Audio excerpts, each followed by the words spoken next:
కొత్తగూడెం జిల్లా దుమ్ముగూడెం మండలంలో ఘోర రోడ్డు ప్రమాదం జరిగింది. ఓ విద్యార్థి మరణంతో కొత్తపల్లి ఆశ్రమ పాఠశాలలో విషాద ఛాయలు అలుముకున్నాయి. ఆశ్రమ పాఠశాల హాస్టల్కు చెందిన విద్యార్థులు ఇంటికి వెళ్లేందుకు హాస్టల్ నుంచి గోడ దూకి పారిపోయే ప్రయత్నం చేశారు. హాస్టల్ నుంచి బయటకు వచ్చిన తర్వాత విద్యార్థులు ఆటో ఎక్కి తమ గ్రామానికి వెళ్లడానికి వెళ్లారు. హాస్టల్ విద్యార్థులు ప్రయాణం చేస్తున్న ఆటో ప్రమాదానికి గురైంది. ఈ ఘటనలో ఆటోలో ప్రయాణిస్తున్న విద్యార్థి స్పాట్లోనే చనిపోయాడు. మరో 4 విద్యార్థులకు తీవ్ర గాయాలయ్యాయి. గాయపడ్డ విద్యార్థులను భద్రాచలం ఏరియా ఆసుపత్రికి తరలించారు.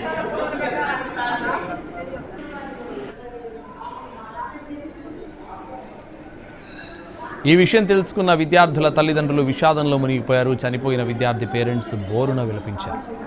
కేసు నమోదు చేసుకున్న పోలీసులు దర్యాప్తు చేస్తున్నారు.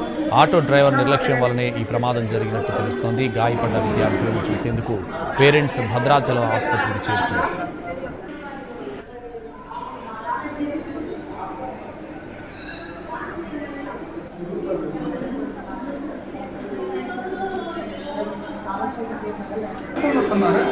ఫోన్ చేస్తాను వర్షం అనేసి వచ్చేసారు.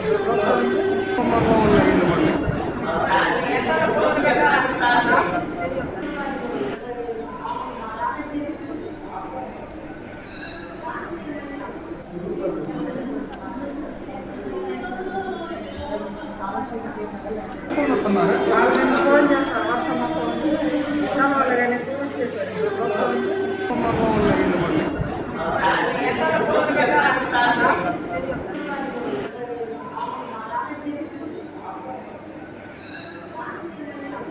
Thank you.